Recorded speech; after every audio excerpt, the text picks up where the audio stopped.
예수님을 대적하고 죽였던 사람들조차도 예수님께서 사흘 후에 다시 살아날 것이라는 말을 믿은 것은 아니지만 알고 있었고 기억하고 있었다는 거죠.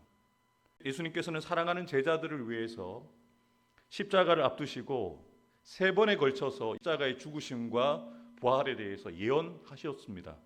많은 고난을 받고 죽임을 당하고 제3일에 살아나야 하리라 할 것을 제자들에게 비로소 나타내시니, 베드로가 주는 그리스도시요 살아계신 하나님의 아들이십니다라는 이 신앙의 고백을 드린 이후에 십자가를 지셔야 되는 일들, 그리고 3일 후에 살아날 것을 먼저 1차로 말씀을 하셨습니다.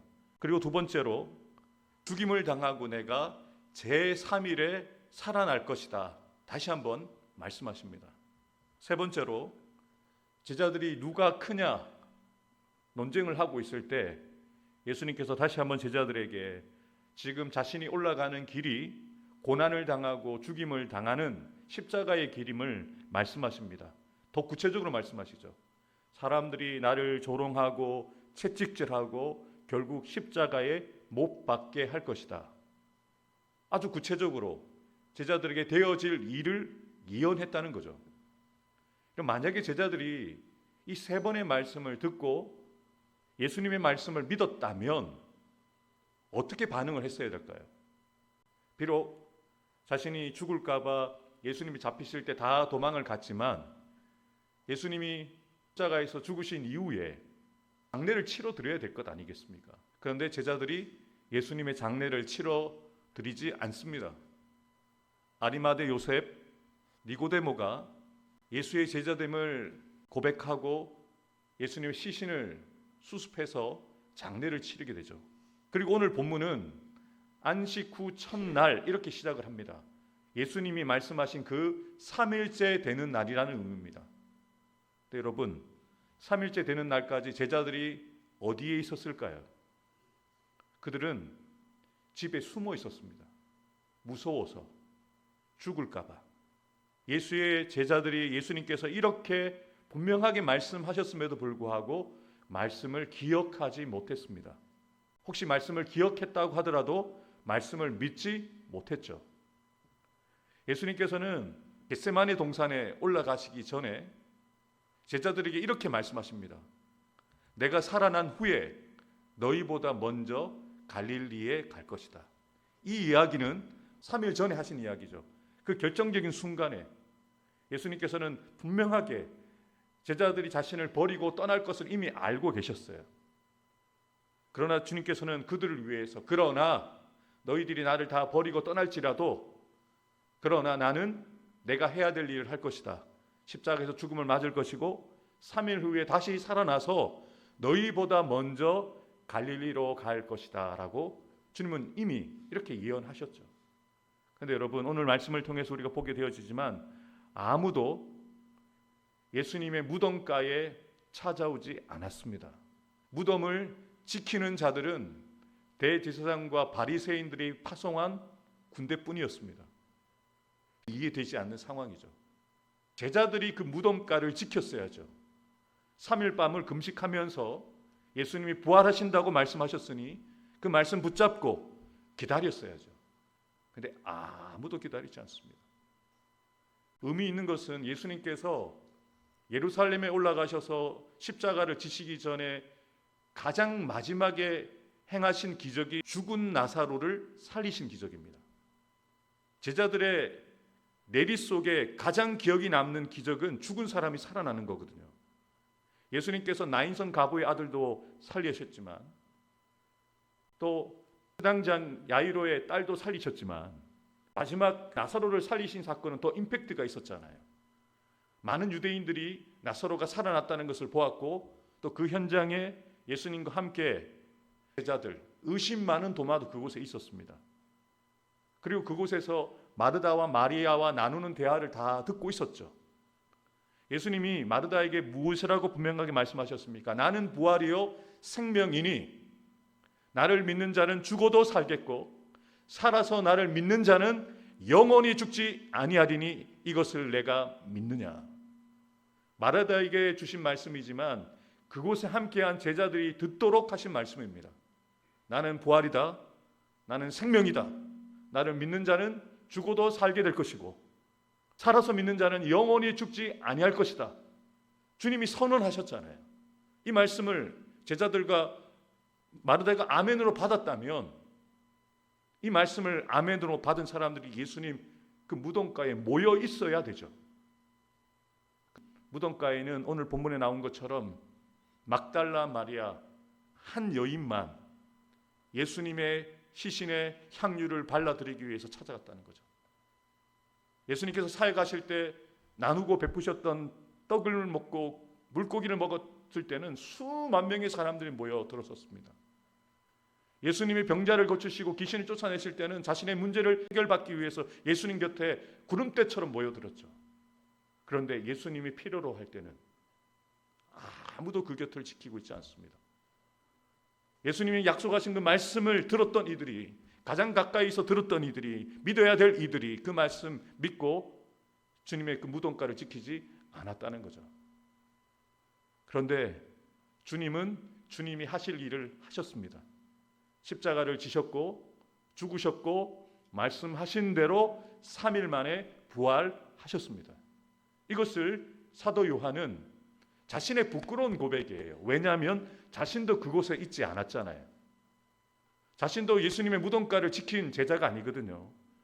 그렇지만 자신의 흑역사를 밝히면서 예수님이 행하신, 예수님이 이루신 그 부활의 영광을 지금 기록하면서 간증하고 있는 것이죠.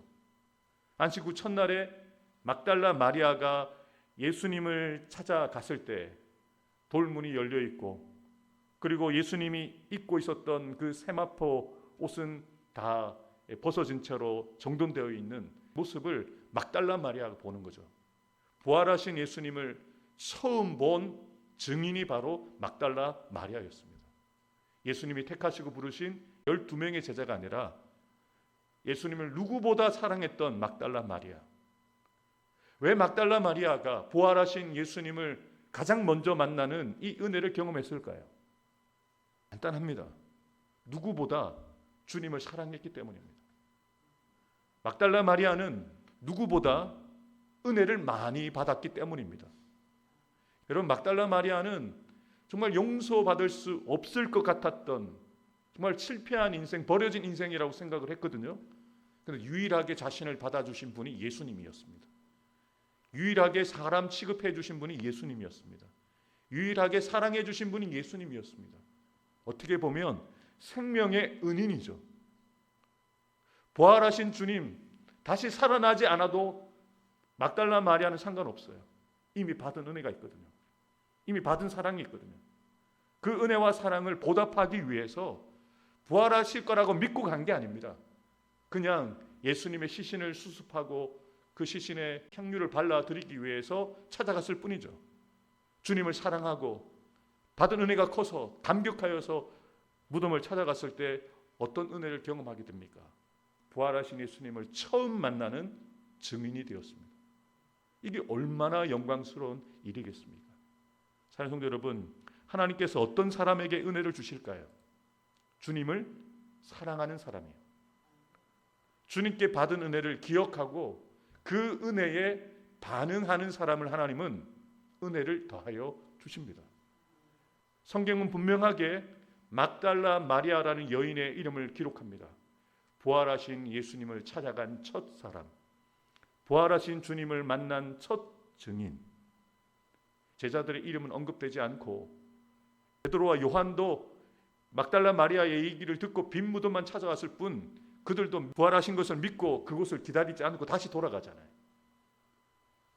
그리고 그날 밤에, 이날 곧 안식 후 첫날 저녁 때에 제자들이 유대인들을 두려워하여 모인 곳에 문들을 닫았더니 예수께서 오사 가운데 서서 이르시되 너희에게 평강이 있을지어다. 아멘. 빈 무덤을 보고 왔던 베드로와 요한도 이 무리 가운데 있습니다. 그들이 문을 꼭꼭 잠그고 있습니다. 무서워서요. 자신도 잡혀갈까 봐요. 자신도 예수님처럼 죽을까 봐요. 그런데 그 닫힌 문을 주님께서는 들어가셔서 제자들을 만나십니다. 여러분들이 예수님이라면 제자들에게 하시고자 하는 첫 문장이 무엇일까요? 제가 예수님이었다면 이 배신자들아, 이 배은망덕한 놈들아, 내가 너희를 어떻게 거두었는데, 내가 너희들을 어떻게 키웠는데, 내가 어떻게 너희와 함께하였는데 어떻게 그렇게 매몰차게 나를 버릴 수 있느냐? 어떻게 너희들은 내가 묻힌 그 무덤에도 한 사람도 조문오지 않느냐? 라고 섭섭한 마음들, 서운한 마음들, 속상한 마음들을 이야기했을 것 같아요. 여러분들도 그러시겠죠. 왜 안 그러겠어요? 그들에게 준 것이 얼마나 많았습니까? 막달라 마리아보다 더 큰 은혜를 받은 이들인데요. 그런데 그들은 아무것도 주님께 돌려드리지 않았어요. 근데 보세요. 주님은 묻지도 따지도 않으시고 혼내지도 않으시고 이렇게 말씀하십니다. 너희에게 평강이 있을지어다. 지금 제자들에게 필요한 것은 평강이거든요. 두려움 가운데 있었기 때문에, 떨고 있었기 때문에, 주님은 그들의 중심을 아시기 때문에 그들을 혼내시거나 그들을 책망하시기보다 평강을 말씀하시고, 그리고 그들이 아직 두려워 떨고 있습니다. 문을 닫고 있었는데 예수님이 들어오셨으니까. 그래서 예수님은 자신의 육신을 보여주시는 거예요. 못 박힌 손과 창에 찔린 옆구리를 보여주시면서 부활한 자신의 몸을 보여주시면서 제자들에게 자신을 믿도록 보여주신 거죠. 그제서야 제자들이 기쁨을 회복합니다. 예수님께서 다시 그들에게 말씀하십니다. 너희에게 평강이 있을지어다. 사랑하는 성도 여러분, 주님은 우리가 행한 대로 갚지 않으십니다. 이것이 또한 은혜입니다. 우리에게 필요한 것들을 또 말씀해 주시고 우리를 축복해 주시는 거죠. 평강이 있을지어다.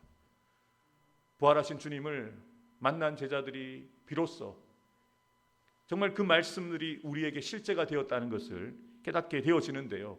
그 현장에 함께하지 못했던 도마는 부활하신 예수님을 만난 자신의 동료들의 이야기를 안 듣습니다.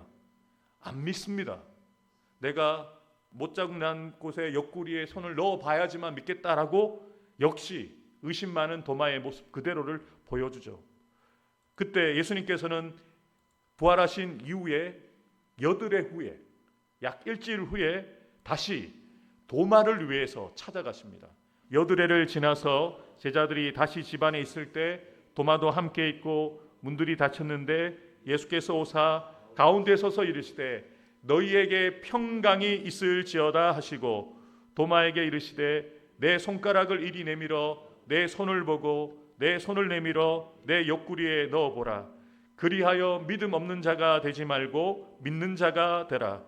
도마가 대답하여 이르되 나의 주님이시여 나의 하나님이시니이다. 아멘.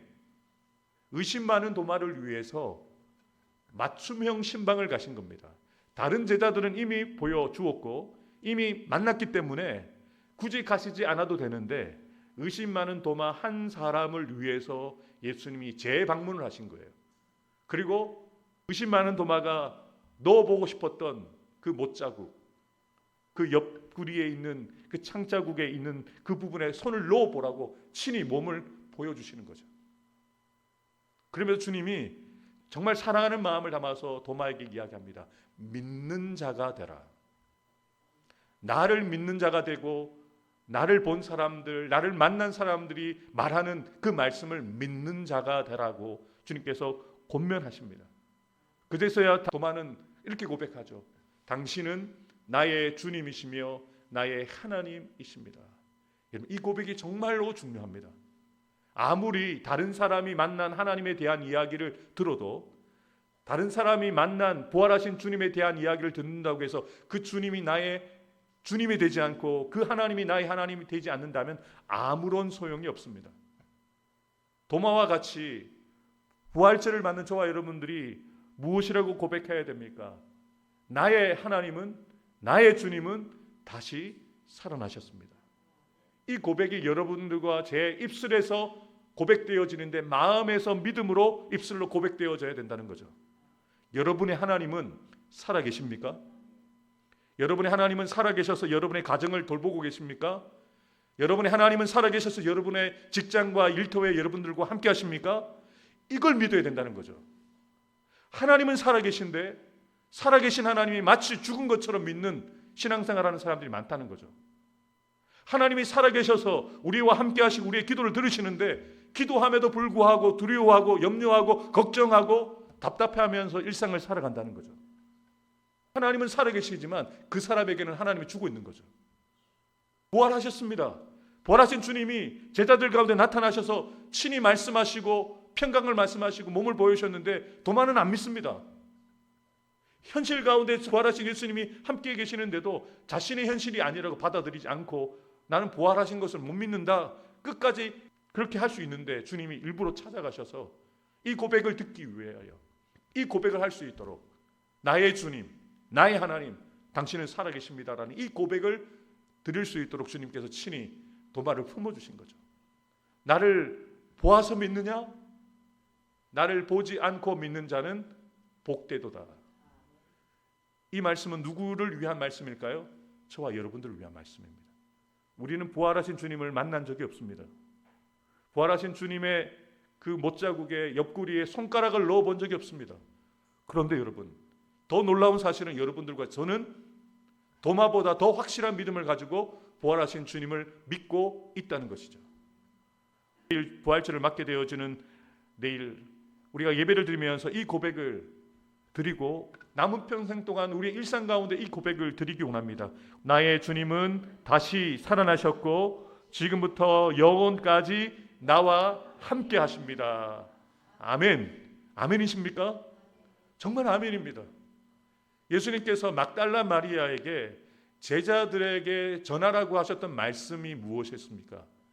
내 아버지, 너희의 아버지, 내 하나님, 너희의 하나님께 내가 다녀오겠다라고 이야기를 합니다. 예수님이 못을 박으셨어요. 나의 아버지일 뿐만 아니라 너희의 아버지란다. 나의 하나님일 뿐만 아니라 너희의 하나님이란다 라는 것을 제자들에게 전해달라고 막달라 마리아에게 이야기한 거죠. 이제는 우리가 그렇게 고백해야 합니다. 주님은 나의 주님이십니다. 나의 주님은 살아 계시고 지금도 나와 함께 하십니다 라고 고백하는 저와 여러분들 되기를 주님의 이름으로 축복합니다. 우리 말씀 기도 함께 올려드리겠습니다. 다시 살아나신 나의 주님을, 부활하신 주님을 전하는 자 되기 원합니다. 언제 어디서나 나의 주님이 나와 함께 계신다는 것과 부활에 대한 소망과 확신을 가지고 살아가게 하옵소서. 모든 성도들이 사모하고 기대하며 부활 주일을 말씀을 붙들고 기도함으로 부활 감사 주일 예배를 통해서 부활하신 예수님을 나의 주님으로 믿고 고백하는 믿음의 사람 공동체 되게 하옵소서. 아멘.